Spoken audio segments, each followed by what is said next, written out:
오케이. 그러면 또 이어서 살펴보도록 하겠습니다.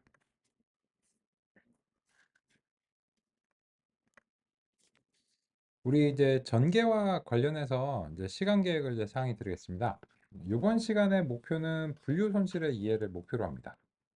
그리고 이제 이번 시간 이제 그 다섯 번째 이제 시간이고, 그리고 이제 여섯 번째 시간에는 최적화를 논의를 드릴 예정이고요. 네, 다섯 번째 시간, 네 번째 시간이죠. 하나씩 밀렸네요. 네 번째 시간에 분류 손실이고, 다섯 번째 시간에 이제 최적화를 논의 드리면, 그러면 여섯 번째 시간에는 이제 이 두 개를 조합해서 신경망 학습을 실제로 구현하게 됩니다.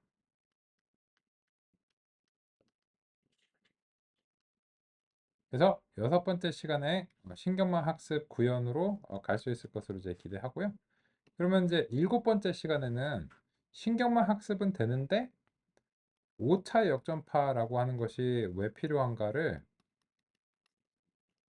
이 신경망 학습을 구현해 놓고 나면 공감하시게 될 거예요. 그래서 이 5차 역전파가 교재 5장인데 이 5차 역전파를 오늘 다 구현할 수는 없는데 5차 역전파를 이해하시는 데는 30분이면 됩니다. 30분이면 5차 역전파는 이해할 수 있어요. 1980년대 이해하셨어도 지금이랑 똑같아요.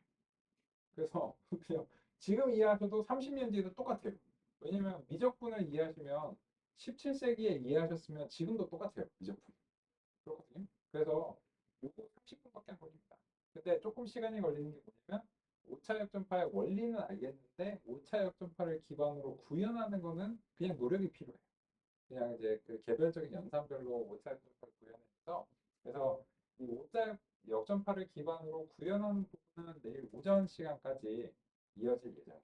아마도 한 시간 정도 하면 될 것 같아요. 그러면은 신경망의 기본 이론을 내일 오전에 이제 완료를 하고 그리고 나서는 내일 오후에는 본격적으로 그렇게 우리가 이해한 것이 이제 텐서플로우나 파이토치에서 이렇게 구현이 되어 있고 이게 모차 역전파로 인해서 하는구나 라고 하는 점을 이제 살펴볼 예정입니다. 그래서 이번 시간에는 분류 전체를 이해하고 최적화 그 다음에 신경망 학습 얼마 안 남았습니다. 신경망 학습에 얼마 안 남았고요.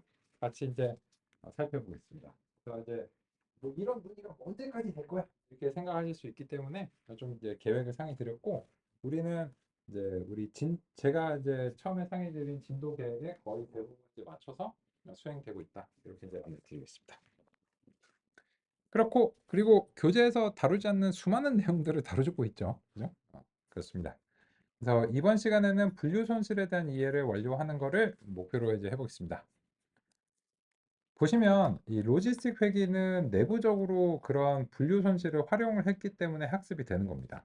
근데 이제 이 알고리즘 자체가 그 뭐 이 손실하고 이런 부분들을 다 내부에서 구현했고 여기서는 이제 설정하고 할 게 없어요.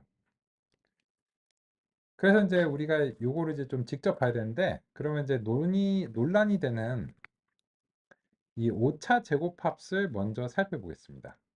그리고 이제 제가 이 오차 제곱합은 더 이상 사용은 되지 않는데 직관적이긴 하다.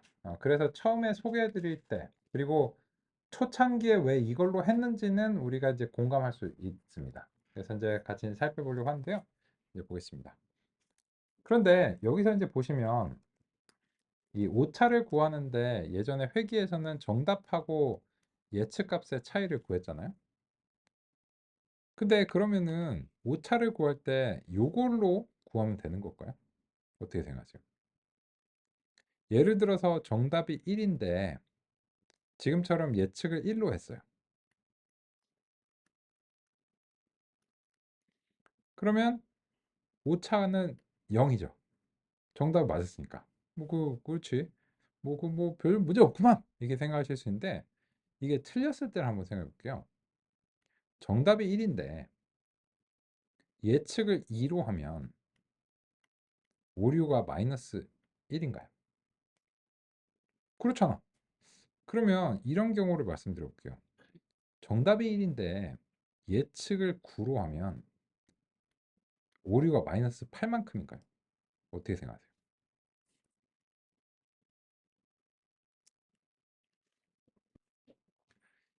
이게 그냥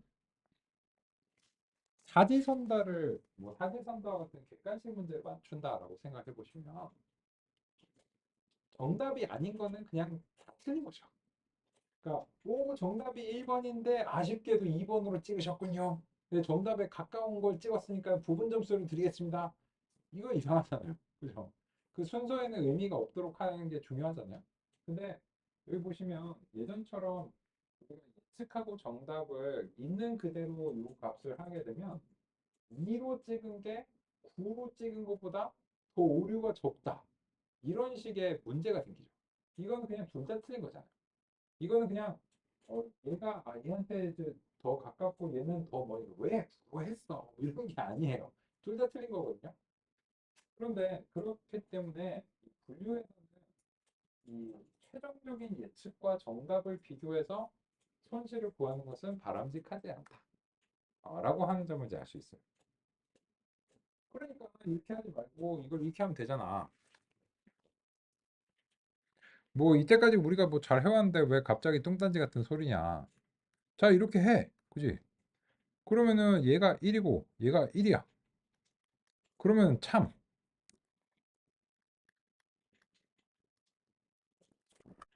그리고 이제 예전에 늘 해왔던 것처럼 얘가 1인데 얘가 2야. 거짓. 얘가 1인데 얘가 9야. 거짓.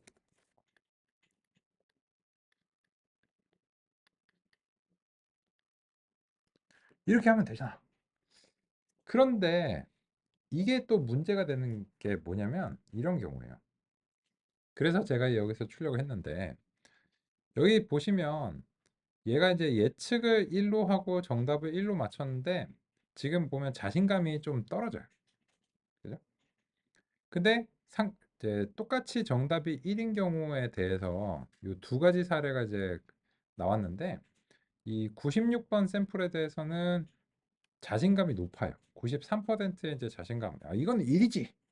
이런 자신감이 이제 있는데 근데 어쨌든 둘 다 정답을 맞췄단 말이에요. 그죠? 그러면 분명히 품질의 차이가 있습니다. 얘는 이 뭐지? 하다가 그렇지 약간 이런 느낌이죠. 근데 얘는 뭔 소리야? 이거는 그냥 뭐 무조건 1이지. 이렇게 하는데 둘 다 정답을 맞췄기 때문에 이렇게 하면은 품질의 비교가 불가능합니다. 즉, 4개 변수 품질의 비교가 불가능하죠. 그래서 물론 정답을 맞추는 거는 제일 중요한 문제인데 궁극적으로. 근데 이 정답을 맞추기 위해서 이해를 높여서 정답을 맞추는 것과 간신히 맞추는 것에 이제 차이가 분명히 있어야 된다. 그런데 이제 이런 방식도 아니면 이런 방식도 둘 다 모두 그런 정도의 차이를 표현하는 데 있어서는 얘는 정도의 차이가 계산함수와 같은 극단적이죠. 맞았다 아니면 틀렸다. 둘 중에 하나의 계산함수의 극단이고 얘는 의미적으로 틀린 거죠. 그래서 이제 이 두 가지 방식 모두를 선택할 수 없다. 라고 하는 게 이제 우리의 이제 고민입니다. 그럼 어떻게 해? 그래서 이제 이 최종적인 예측과 정답의 얘네들을 레이블이라고 부를게요. 이 레이블 기반으로 오류를 구하는 것이 손실을 구하는 것이 바람직하지 않다라고 할 수 있고, 그래서 내부에서 발생한 그 레이블이 되기 이전에 이런 값들이 이제 손실의 근거가 되어야 한다라고 하는 점이 이제 첫 번째로 이제 논의가 될 필요가 있습니다. 그런데 그리고 나면 또 문제가 되는 게 있어요. 예를 들어서 그럼 66번 샘플하고 이제 96번 샘플하고의 그 예측 확률을 이제 보면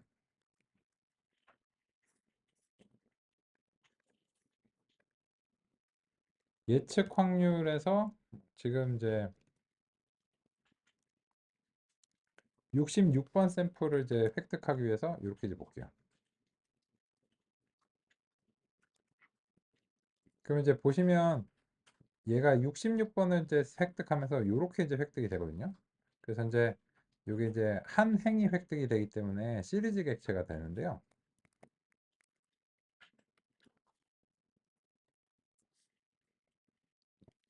이렇게 이제 되죠. 이제 보시면 그 요게 이제 77.5, 20, 뭐 21.7 뭐 이런 이 값들이 잘 나온 걸 확인할 수 있어요. 근데 이제 우리가 필요한 거는 이제 예측하고 정답이 아니고 이제 요 그 직전까지 이제 예측 확률이잖아요. 그래서 그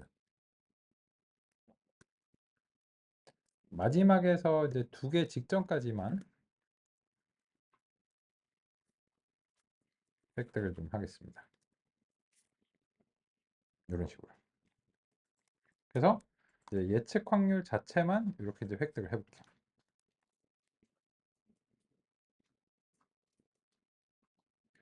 그러면 이제 이걸 기반으로 해서 이제 손실을 이제 구해야 되는데, 그러면 이제 이 연속적인 값들의 이제 손실을 구하는 이제 오차 제곱합을 한번 이제 생각해 볼게요. 그래서 이제 이 공식을 이제 보시면 112페이지에서 여기서 이제 112페이지에서 요렇게 이제 나온 게 요 각각이 어떤 레이블일 주어진 입력에 대해서 어떤 레이블의 확률값임을 이제 알 수 있어요. 그래서 이제 얘는 10%, 얘는 이제 5%, 얘는 이제 60% 이런 식으로 이제 나왔거든요. 그러면 이제 그게 이제 10개인가 3개인가의 차이일 뿐이지 이제 우리가 이제 그렇게 이제 획득을 했다는 사실은 이제 알겠는데, 그러면 오차 제곱합은 정답하고 그런 이제 확률 값들을 이제 빼는 겁니다. 이제 현재 모형의 이제 출력을 이제 빼는 건데, 현재 이제 모형의 출력이 확률 값인 거죠. 그리고 이제 교재에서도 일단 그렇게 가정을 했고요. 그러면 여기서 이제 보시면 이제 그 모형의 출력으로서의 y와 정답이 이제 빼지는데, 문제가 뭐냐면 정답을 어떻게 표현할 거냐가 이제 관건입니다. 근데 그럼 우리가 이제 한번 생각해 보면 정답은 이제 이 예측 확률 이제 66번에 대해서 이제 아이리스 타겟에서 66번에서 요거를 이제 뺀다는 건가요?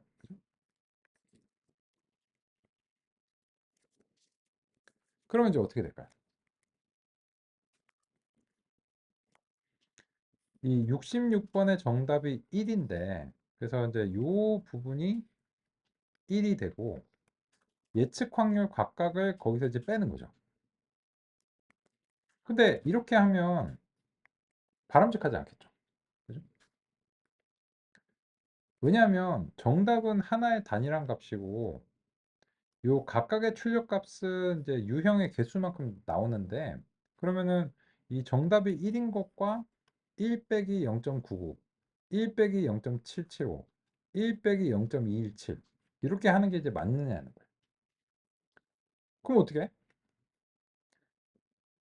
그래서 이게 정답이 1일 수도 있고 2일 수도 있고 0일 수도 있고 9일 수도 있으니까 이런 식으로 이제 빼는 것은 의미적으로 바람직하지 않다는 겁니다. 그래서 이제 이전과 관련해서는 이제 정답을 원하딩 코딩으로 이제 변환할 필요가 있어요.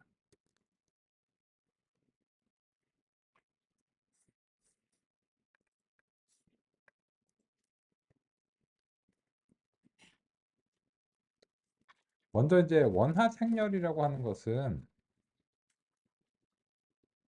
일단 다음과 같이 이제 만들어 보겠습니다. 유형수는 지금 3개죠. 이제 원하 행렬이라고 하는 것은 다음과 같고요. 요거는 이제 소수점일 필요는 없으니까 정수로 이렇게 이제 해보겠습니다.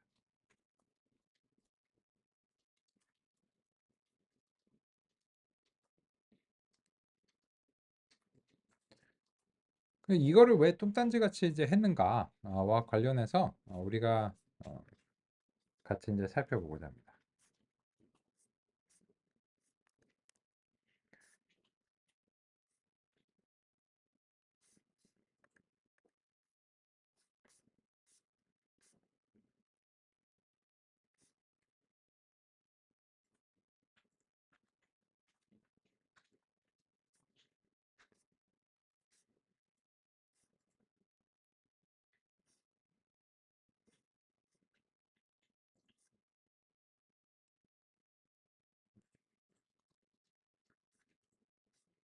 슬라이드를 좀 찾고 있습니다. 어디 있지?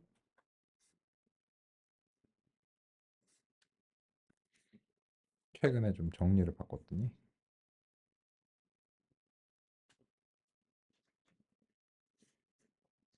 여기 있네요. 이 점을 같이 살펴보도록 하겠습니다. 기계학습의 입력과 출력은 수치형 변수로 표현되어야 합니다.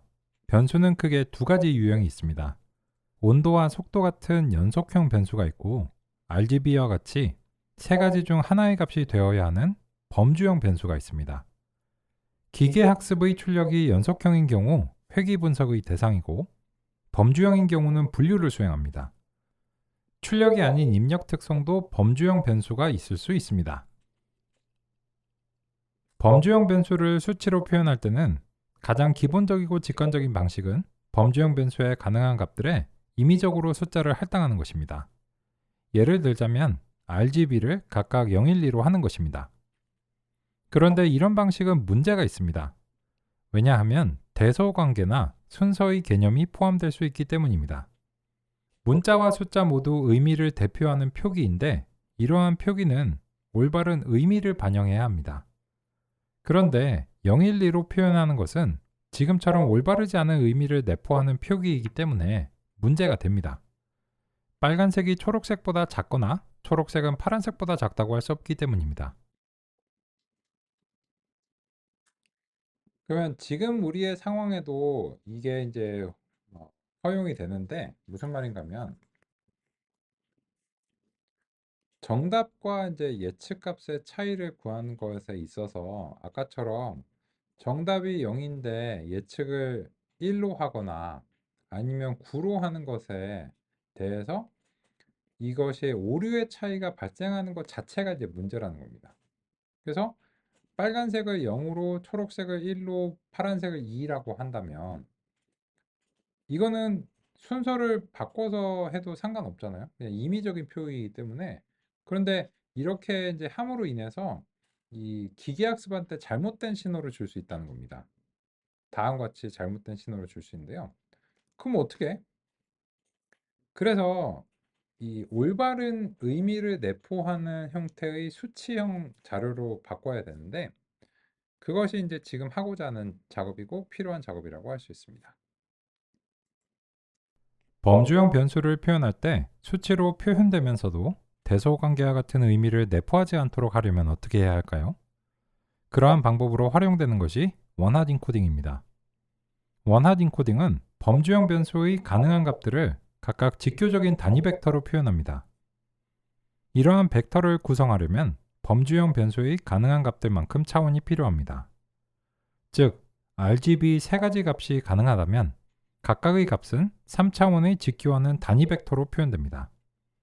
예를 들어 R 값은 100, G 값은 010, B 값은 001로 표현될 수 있습니다. 이러한 벡터들은 서로 크기가 같으면서 직교적이기 때문에 대소관계가 없고 모든 값들이 서로 다른 값들과의 거리가 동일합니다. 그래서 어떤 값은 다른 모든 값들과 다름의 정도가 동일합니다. 즉, 빨간색을 나타내는 벡터는 초록색이나 파란색의 벡터와 다름 정도가 동일하고 나머지도 마찬가지입니다.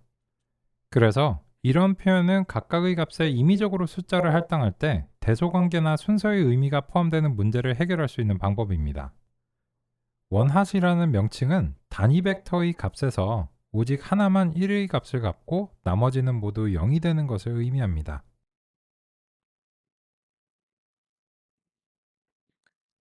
그래서 결론적으로는 얘네들이 뭔가 숫자로 표현이 되기는 되어야 하는데 빨간색이면 빨간색이지 초록색이나 파란색은 아니다.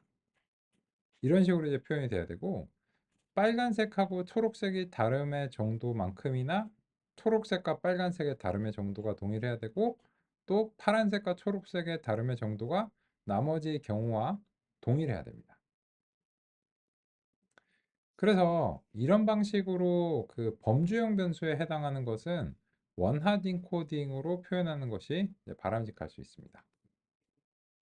그러면 지금의 경우에 대해서도 한번 이제 생각을 해보면 이게 세토사와 벌시컬러와 버지니카를 각각 0, 1, 2로 일단 했는데 이거를 내부적으로는 0, 1, 2를 그대로 사용하면 안 된다는 겁니다.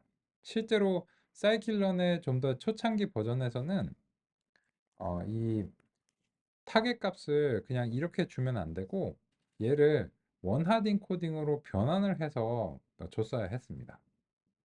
그게 이제 올바른 절차이기 때문이죠. 근데 이제 지금은 이제 그런 것들을 직접 수행하지 않아도 되도록 이제 바뀌었는데요.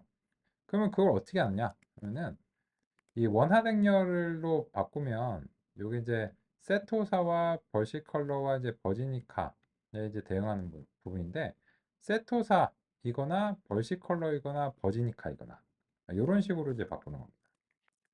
따라서 이 원핫 행렬을 이제 활용하면은 이제 각각의 값들이 다음과 같이 바뀌게 됩니다.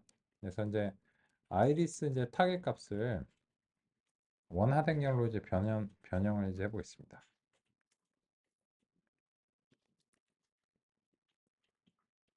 원핫 벡터라고 이제 부르고요.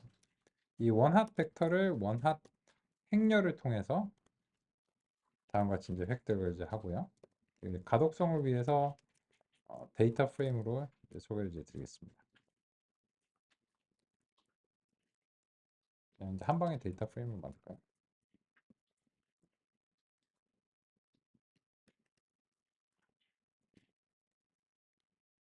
그리고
이 정도로 이제 보겠습니다. 그럼 이제 보시면 이 원핫 행렬은 이제 준비를 하는 겁니다. 이제 변환 이제 준비를 하는 거고 만약에 이제 그 0번이나 1번이나 2번이 선택이 되면 0번은 100으로 1번은 010으로 2번은 001로 변환이 이제 되는 겁니다. 그 변환의 의미를 방금 전에 소개해드리는 부분과 이제 일치하는 방식으로 어느 정도 이제 표시하기 위해서 이제 데이터 프레임으로 이제 표시를 해봤습니다. 그러면 요 그 114번 샘플은 원래는 0번, 1번, 2번 중에서 2번이었던 겁니다. 근데 얘가 001이라는 벡터로 이제 변환이 됐고요. 그러면 이제 세토사 이제 벌시컬러 이제 버지니카 있는데 얘는 요 벌시컬러였던 거고 얘는 세토사 버지니카 세토사 이런 겁니다. 그러면 이제 보시면 예를 들어서 이제 정답이 이렇게 이제 있는데 정답이 예를 들어서 세토사라고 할게요. 100 이런 식으로 이제 표현했죠. 근데 예측을 100으로 했어요. 그러면 이 두 개는 빼면은 그 각각의 그 원소별로 빼기가 수행되겠죠. 그러면은 이제 다 빵 나오겠죠. 그죠? 그런데 만약에 이 세토사가 아닌 다른 두 가지 경우를 한번 볼게요. 이런 이제 경우가 있고 1번, 2번 그리고 예측 3번 이런 이제 경우가 되겠죠.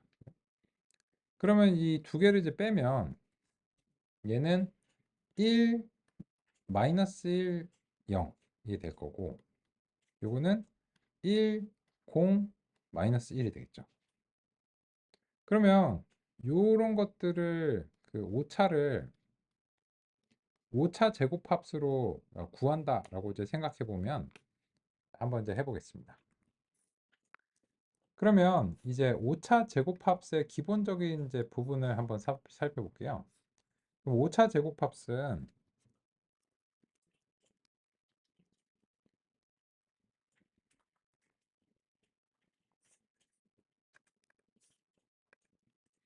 5차 제곱합이고, 그러면 정답을 y2라고 하고 예측값을 y predict라고 이제 할게요. 그러면 이제 5차라고 하는 것은 y true와 y predict인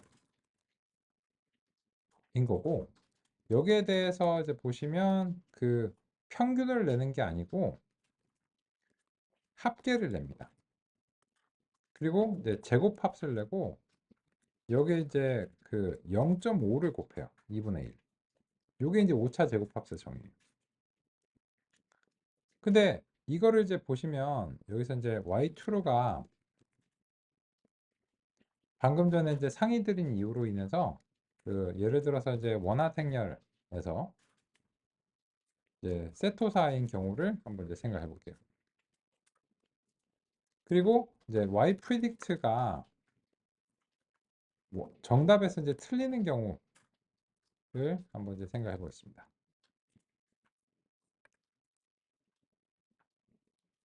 그건 이제 여러 가지 경우가 있으니까 그럼 이제 5차 제곱합을 이제 보면 y true에서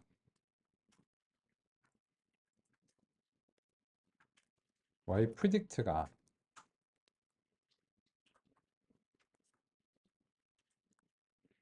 다음 같은 경우를 이제 한번 볼게요. 그러면 이제 요게 이제 y 그 predict인데 요게 그 정답이 아닌 경우를 이제 가정한 겁니다. 그러면은 이제 y2가 이제 100이고 얘는 이제 두 번째는가 010이니까 그죠? 요 두 개를 빼면은 1 마이너스 1 0 이렇게 이제 되겠죠? 근데 이제 5차 제곱합이라고 하는 것은 이 두 개의 이 차이의 합계를 이제 구하는 겁니다.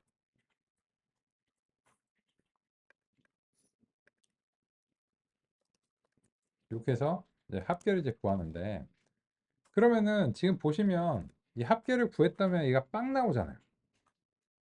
그럼 안 되겠죠. 오차가 분명히 있는데 이게 빵 나온 이유가 뭔가요? 1하고 마이너스 1하고 더해지면서 이게 상쇄가 돼버리는 거잖아요. 그래서 이제 이거를 그냥 합하면 안 되고 그냥 자명한 이유로 인해서 뭐 절대값이나 이제 제곱을 사용하는 겁니다. 그래서 이제 제곱을 이제 사용했는데 제곱을 사용을 해서 그 이걸 합계를 구하는 게 바로 5차 제곱합입니다. 근데 그 오차가 지금 발생할 수 있는 최대한으로 발생한 거예요. 근데 그 오차 자체가 지금 2.0이 이제 나왔는데 요거를 1.0으로 만들어 주기 위해서 0.5를 이제 곱하고 그래서 이제 0.5를 이제 곱하고 그리고 이거는 이후에 이제 미분적인 그런 고려도 이제 있습니다. 그래서 이거를 미분하면 dy dx가 이제 2x가 나오잖아요.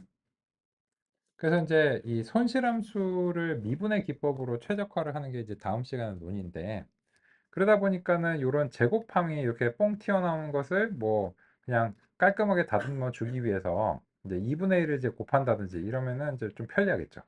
그리고 지금 보시면 이제 가능한 이제 그 요 1.0과 같은 요런 이제 방식으로 이제 만들려면 또 0.5로 나눠주는 게 이제 필요하신데 이거는 안 해도 상관없어요. 안 해도 상관없는데 그냥 예쁘게 만들어주기 위한 그런 이제 절차다. 이렇게 볼 수 있습니다.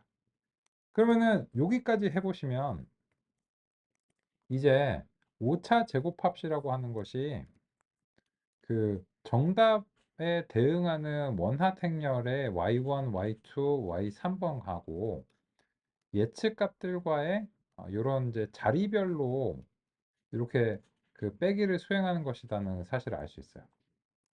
그래서 거기서 말하는 K는 요 그 유형의 개수가 K인 겁니다.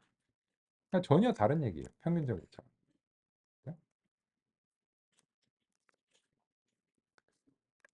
그래서 이 오차 제곱합 같은 경우에는 이제 다음과 같이 그 원하देख렬 이제 두 개의 원하댕렬에 대해서 보는데, 그러니까 크게는 지금 세 가지 경우가 있는 거죠. 그래서 이제 요거는 이제 알겠으니까는 이제 오차 제곱합을 세 가지 경우로 이제 한번 볼게요. 그래서 이제 오차 제곱합의 이제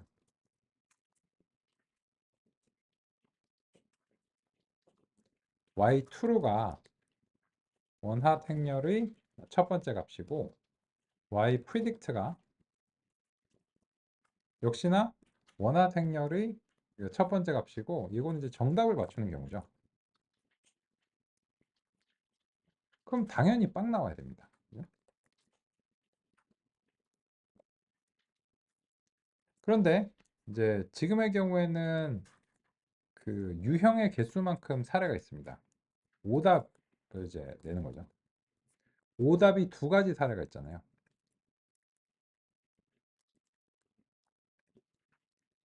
이제 정답이 0번인데 오답을 1번으로 내는 경우나 2번으로 내는 경우. 이런 크게는 총 세 가지의 사례를 이제 먼저 이제 분석을 해볼 수 있습니다. 그런데 여기서 한 가지 이제 우리가 그 예전과는 다른 논의가 이제 가는 게 뭐냐면, 이 원하댕렬을 통해서 원하 벡터로 변환이 됐을 때는 정답이면 0인데 오답인 경우에는 예전과는 달리 그 틀림의 정도가 모두 똑같아요. 그래서 일단 여기서 그 오답들이 정답이 아닌 것들은 모두 틀림의 정도가 다른 걸로 나오는 것이 의미적으로도 바람직하다라고 하는 사실을 먼저 알 수 있습니다. 그래서 이제 이걸 통해서 이제 오차제곱 합의 이제 기본적인 방향성을 이제 알겠어요. 그런데 이제 이 오차제곱 합을 이렇게 완벽하게 틀리는 경우가 아닌 조금 틀리는 경우에 대해서 한번 생각을 해볼게요. 그러면 정답을 맞추기는 하는데 완벽하게 못 맞추는 경우도 있을 거 아니에요. 그죠? 그런 경우는 어떻게 표현하면 될까요? 그래서 이제 요 사이에 정답과 오답들 사이에다가 우리가 이제 한번 표현을 해 보겠습니다. 그러면 정답을 맞추기는 하는데 긴가민가하게 맞추는 상황을 한번 이제 몇 가지를 가정해 볼게요. 그래서 이제 정답이 이제 0번인데 이 확률적인 자신감으로 나왔다고 한번 가정해 볼게요. 그래서 이제 간신히 맞추는 거 0.5, 0.4, 0.1. 그러면 이 합계가 0.5, 0.4, 0.1은 다 더하면은 1.0이 돼야 되잖아요. 그죠? 그러면 이런 관점에서 보면 원하댕렬로 바꾼 것도 확률적인 값으로 해석이 가능하다는 걸 알 수 있어요. 무슨 말인가 하면 이게 정답이 이렇게 이제 된다면 정답에서의 자신감이 100%라고 해석을 할 수 있는 거죠. 그죠? 이게 원하댕렬로 바꾼 것이 처음에는 그런 의도를 띠진 않았는데 이거를 확률적인 자신감이라고 생각을 해본다면 얘는 정답이니까는 모호한 점이 없잖아요. 그러니까는 이 확률적으로는 100%고 이 합계가 1.0이 되잖아요. 그래서 나머지는 빵 퍼센트인 거죠. 정답이니까. 그죠? 그런데 이 정답과 오답 사이에는 정답으로 향해 나가는 이제 과정이 있는 거죠. 그래서 이런 경우에는 그 정답에서의 자신감이 50%고 나머지들이 이제 분포가 되어 있는데 간신히 맞춘 거죠. 그죠? 근데 이런 경우에 그러면 이제 정답을 맞추긴 하는데 이제 어떻게 이제 표현이 돼야 되는가 먼저 보겠습니다. 예, 소점이 너무 많이 나오니까 이제 소점을 이제 통제하기 위해서 소점 한 세 자리 정도까지만 나오라고 이제 하겠습니다. 소점 보기 좋게 두 자리 정도 할까요? 그러면 얘가 이제 이런 거죠. 오답을 내다가 이제 오답보다는 지금 손실이 이제 낮은 거예요. 오차 제곱합수를 하니까. 그죠? 그래서 이제 0.21 뭐 이런 식으로 나오는데 그러면 이제 그 점차적으로 얘보다 조금 더 이제 예측을 잘하는 그런 경우는 어떤 경우일까요? 이 확률적인 자신감이 올라가줘야 되겠죠. 예를 들자면 한 다음번에는 70% 이런 식으로 이제 올라간다면 이게 그 합계가 1.0이 되도록 하기 위해서 이제 숫자들을 좀 조정을 해줘야 되겠죠. 그래서 이제 이렇게 하면 그러면 이제 이 70%로 올라가면서 손실이 더 줄어듭니다. 그죠? 그러면 이제 그 학습이 좀 더 수행이 돼서 90%의 자신감이 됐어요. 90%의 이제 자신감이 되면은 이제 이런 식으로 이제 100%를 넘어가니까 0.7, 0.3 뭐 이런 식으로 이제 해야지 100%가 이제 그 합계가 되겠죠. 그러면은 이제 점차적으로 완전히 오답을 내는 경우에 비해서 정답을 향해서 이제 그 가까워지는 듯한 그런 느낌으로 이제 손실이 줄어드는 걸 확인할 수 있죠. 이게 이제 그 분류 손실을 구하는 기본적인 이제 방향성입니다. 그러면 이 오답에 대해서도 우리가 이제 평가를 해볼 수 있는데 뭐냐면 정답은 정답에서의 자신감이 100%입니다. 그런데 그 완벽하게 틀리는 경우, 최대한 틀릴 수 있는 경우가 어떤 경우냐는 거죠. 최대한 틀릴 수 있는 경우는 정답에서 자신감이 0%인 경우예요. 그런 경우에는 오답에서 자신감이 100%인 거잖아요. 그죠? 그러면은 이런 경우에 최대로 1.0이라고 하는 손실이 이제 발생하는 겁니다. 현재로서. 그죠? 그래서 이제 그런 식으로 될 수 있도록 뭐 그 2분의 1로 나눠주고 이렇게 이제 한 건데 그러면 이 완벽한 정답과 이건 이제 퍼펙트한 예측이죠. 100%. 즉 프리딕트 자체가 이거는 모호한 점이 없다. 정답에서 자신감이 나는 100%로 하겠다. 맞아. 네 말이 맞아. 정답 이게 바로 정답이야. 이렇게 이제 하는 경우에는 이제 손실이 0이 되는 거고 그 이전에 이제 과정들은 정답에 이제 근사한데 이제 좀씩 이제 모자라는 거죠. 그러면 여기서 이제 그 오답도 완벽하게 퍼펙트하게 틀리는 경우도 있을 테지만 이제 긴가민가하게 이제 틀리는 것도 있을 거 아니에요. 그래서 이제 예를 들어서 뭐 이런 식으로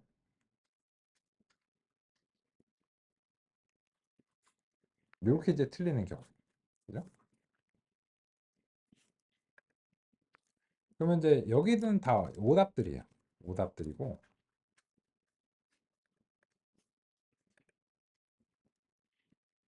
여기는 이제 다 정답들인 거죠. 위에는. 근데 정답인데도 정답들도 그 품질이 다르다라고 하는 거고 오답도 이제 품질이 다를 수 있다는 겁니다. 그래서 이제 얘는 그 0.5로 예측하면서 1번으로 이제 오답을 내는 건데 간신히 틀렸죠. 그죠? 이제 아깝게 틀렸는데 어쨌든 틀린 건 틀린 거고. 그죠? 그리고 이제 그 마찬가지로 이제 오답에서 자신감이 이제 높아진다. 이러면 이제 더 안 좋아져야 되겠죠. 그죠? 그래서 이제 오답에서 이제 자신감이 높아지는데 이것도 이제 그 여러 가지 이제 사례가 있죠. 오답을 1번으로 이제 찍는 경우. 그죠? 그리고 이제 오답을 2번으로 찍는 경우. 이거는 이제 프린트문을 삽입하는 게 좋겠네요. 오답, 오답을 내긴 냈는데 2번으로 찍는 경우와 오답도 이제 그 비교를 좀 해보려고 해요. 그래서 이제 처음에는 이제 정답들을 내는데 정답들이 이제 그 다른 거죠. 정답이 이제 0번인 경우고 그럼 이제 마지막으로는 이제 오답 두 개에 대해서 우리가 이제 그 살펴보면 비슷한데 얘는 이제 그 오답 2번으로 이제 찍어야 되니까는 요 순서를 이제 바꾸면 될 것 같아요. 이런 식으로.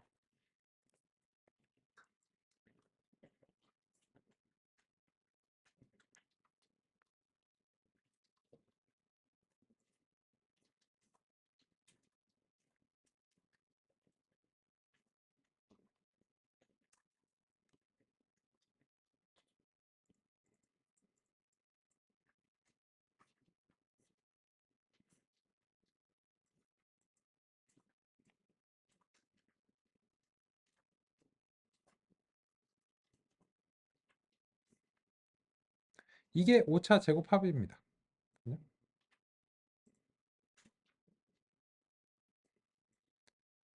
그러면 이제 5차 제곱합에 대해서 이제 보시면 그 정답에서 정답하고 완벽하게 일치하면 이제 손실이 0이고 정답에서 이제 그 멀어지면 멀어질수록 이제 손실이 이제 증가하고 그래서 이제 최대로 증가할 수 있는 이제 그 값이 1.0인 거죠. 이거는 개수가 많아져도 마찬가지예요. 무슨 말인가면 지금 이제 현재 이제 값은 개수가 만약에 이제 이렇게 이제 많아져도 최대로 틀릴 수 있는 거는 이제 이런 식인 거죠. 현재로서는. 그러면 이게 이제 최대로 틀려도 이 둘의 차이를 하면 1과 마이너스 1 그리고 나머지는 다 0이기 때문에 이게 최대로 틀릴 수 있는 요 합계가 2.0이고 그거를 이제 2분의 1로 나눠서 1.0이니까 요 SSE의 범위가 지금 이제 나오는 거죠. 이런 식으로. 개수와 상관없이. 요 범위에 이제 그 손실을 이제 가둔 겁니다. 그러면 이제 요 분류 손실에서 이제 오차 제곱합이 어떤 것을 이제 의미하는가를 이제 살펴봤는데 이제 그 교재랑 이제 싱크를 맞춰 볼게요. 보시면 이게 이 요게 예측인 거고 요 t라고 하는 것이 이제 정답인데 이것은 방금 전에 논의한 원핫 벡터임을 확인할 수 있습니다.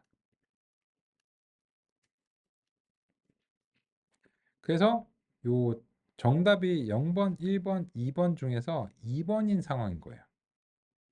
그리고 그 정답에 대응되는 확률이 60%로 그나마 이제 제일 높은 상황 하나를 이제 가정하고 있습니다. 그래서 이제 보시면 이제 이 y 값은 소프트맥스로 처리를 해서 확률로 이제 해석될 수 있도록 이제 했다. 그리고 아래쪽에서 보시면 정답 레이블인 t는 정답을 가리키는 위치의 원소 1로 그 외에는 0으로 표기한다. 라고 했는데 요거를 한마디로 말하면 원핫 인코딩 거예요. 근데 이제 그거를 이제 왜 하는지에 대해서 논의가 그 상세하게 전개되진 않았기 때문에 우리가 이제 그 점을 좀 같이 상세하게 이제 살펴봤습니다. 그렇고 이제 여기서 이제 원하드 인코딩이라고 얘기가 나오긴 하는데 이제 그 의미에 대해서 그 상세하게 논의가 되진 않았다. 네, 그런 말씀입니다. 여기서 그러니까 이 내용 자체가 틀린 건 아니에요. 내용 자체가 틀린 건 아닌데 그 113페이지 이제 하단에 이제 보시면 그래서 이제 우리랑 비슷한 실험 한 거예요. 정답 이제 2인 경우를 가정해서 2일 확률이 가장 높다고 추정하는 경우와 또 7일 확률이 가장 높다고 추정하는 경우에 요 값들이 차이가 난다. 그래서 손실함수가 정답에 가까울수록 작아지고 정답에서 멀어질수록 손실이 이제 커진다. 라고 하는 점을 이제 논의하고 있습니다.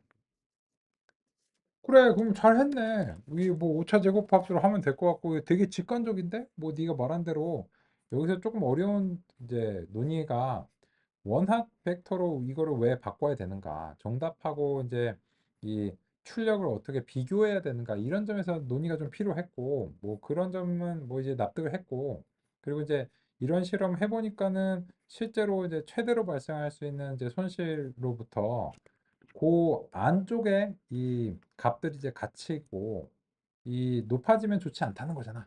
오케이, 알겠는데 근데 뭐가 안 좋다고? 라고 하는 것이 이제 우리의 다음 논입니다. 그래서 이제 이 오차 제곱합이 일단은 기본적으로 이제 제시가 됐는데, 이 오차 제곱합으로 하는 것은 이제 문제가 있다라고 하는 부분이 이미 이제 논의가 됐습니다. 요거는 그 위키백과 같은 데도 많이 나와 있으니까 여기에 대해서 한번 물어볼까요? 손실, 분류 손실을 측정할 때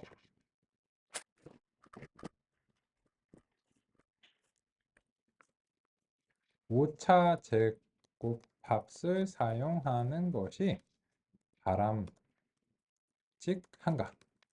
아니라면 왜 그런가? 이런 것들은 이제 위키백과 같은데 많이 이제 있는데 그걸 이제 탐색하는 것보다는 이제 챗GPT 같은 게 요약을 잘해주니까 이제 이런 것들은 이제 충분히 잘 될 거라고 생각하고 한번 물어보겠습니다.